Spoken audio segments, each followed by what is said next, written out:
بسم اللہ الرحمن الرحیم۔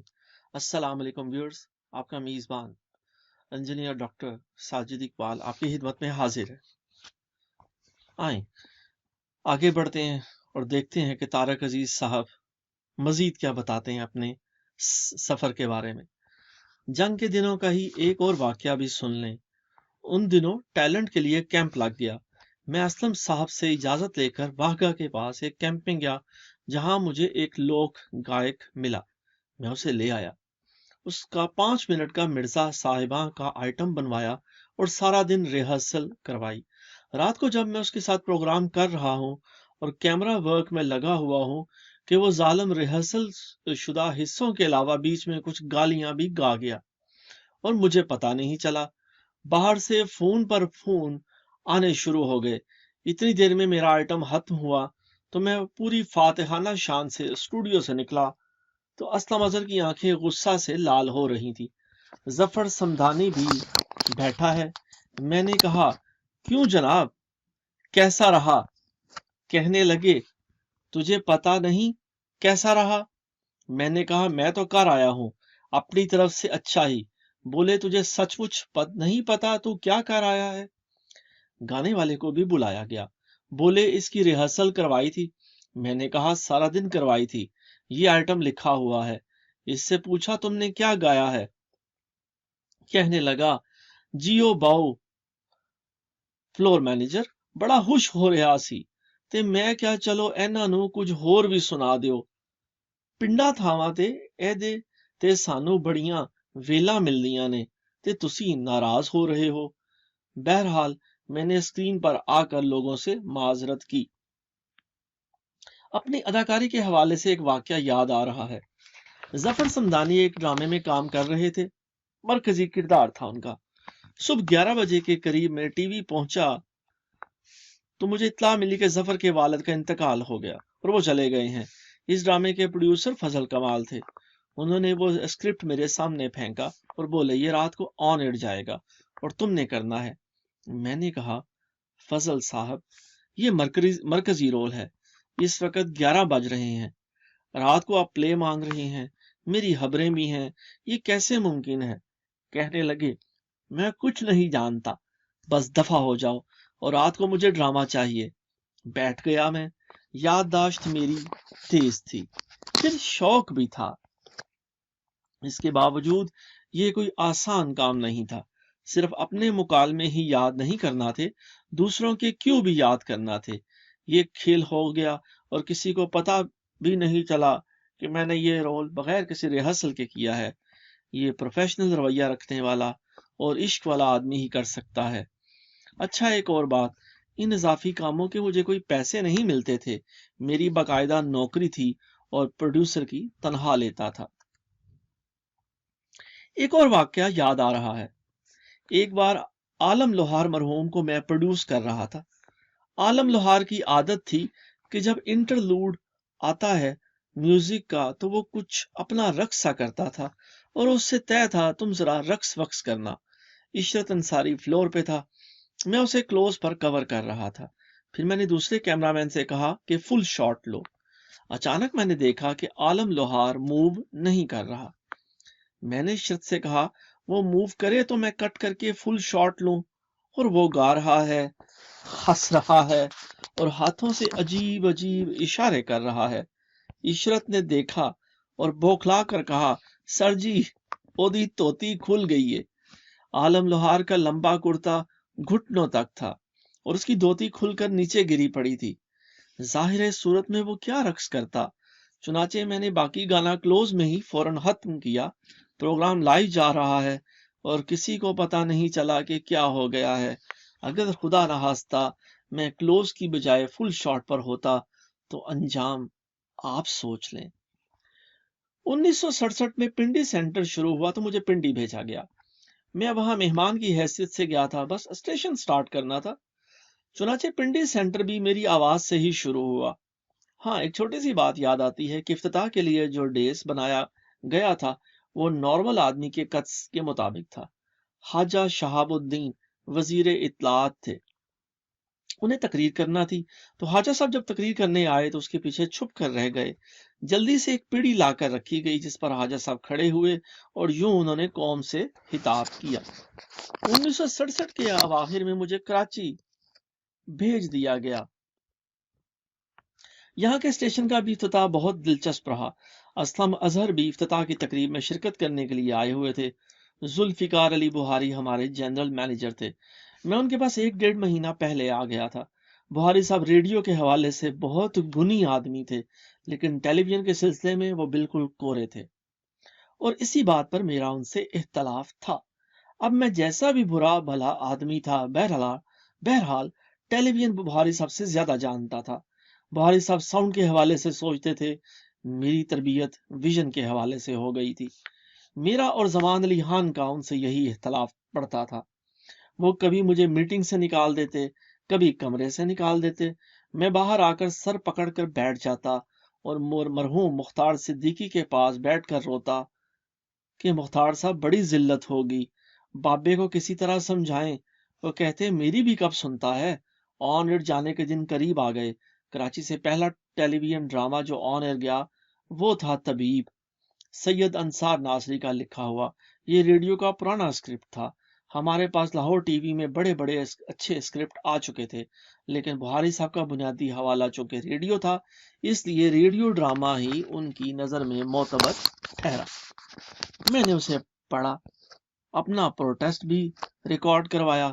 سر اسے نہ کریں، لاہور سے ٹی وی ڈرامے کا کوئی اسکرپٹ منگوا لیتے ہیں۔ کہنے لگے نہیں نہیں بھول جاؤ، لاہور کوئی ڈرامہ مجھے پروڈیوس کرنا تھا۔ اس کے آن ایئر جانے سے 2 دن پہلے بخاری صاحب نے حکم دیا یہ ڈرامہ لائیو نہیں ہوگا، اس کی 35 mm پر فلم بنا کر لاؤ۔ اب میں سر پکڑ کر بیٹھ گیا۔ میں نے کہا بخاری صاحب اسٹوڈیو موجود ہے، میں پروڈکشن جانتا ہوں، لاہور میں کرتا آیا ہوں، میں اسے لائیو کر لوں گا اور بہت بہتر کر لوں گا، آپ اس کی فلم نہ بنوائیں۔ وہیں مرحوم سعید ہارون بھی بیٹھے تھے۔ وہ ان کی ہاں میں ہاں ملانے لگے تو میں نے انہیں اپنا وکیل بنانا چاہا کہ 2 دن میں یہ فلم کیسے بنے گی، جس میں ٹیکنیک بھی انوالو ہے، لیبارٹری بھی انوالو ہے، ایڈیٹنگ بھی کرنا ہے۔ لیکن سعید ہارون نے کہا میں آپ کو وہ فلور بھی دے دوں گا، یہ بھی دے دوں گا، آپ ڈے نائٹ کام کریں۔ بخاری صاحب نہیں مانے۔ میں نے اداکاروں کو پکڑا، ایسٹرن اسٹوڈیوز کا رخ کیا۔ ایک جگہ میں نے کیمرہ گاڑ دیا، 4 کرسیاں 2 صوفے رکھ دیے۔ یہ طبیب کے گھر کا منظر تھا۔ اسی حالت میں مسلسل شوٹنگ کی۔ شوٹنگ کے بعد وہ لیبارٹری گیا، پھر وہ ڈیولپ ہوا، پھر وہ پرنٹ ہوا، پھر اس کا ساؤنڈ پرنٹ ہوا، پھر اس کی ایڈیٹنگ ہوئی، پھر بیک گراؤنڈ میوزک ہوا، پھر اس کا پرنٹ نکلا۔ چنانچہ تیسرے دن جب میں 50 منٹ کا وہ ڈبہ لے کر ٹیلی ویژن میں داخل ہوا تو میری آنکھیں باہر نکل کر گرنے والی تھیں، چہرے پر ہوائیاں اڑی ہوئی تھیں۔ 2 دن میں 50 منٹ کی فلم بنا لایا تھا۔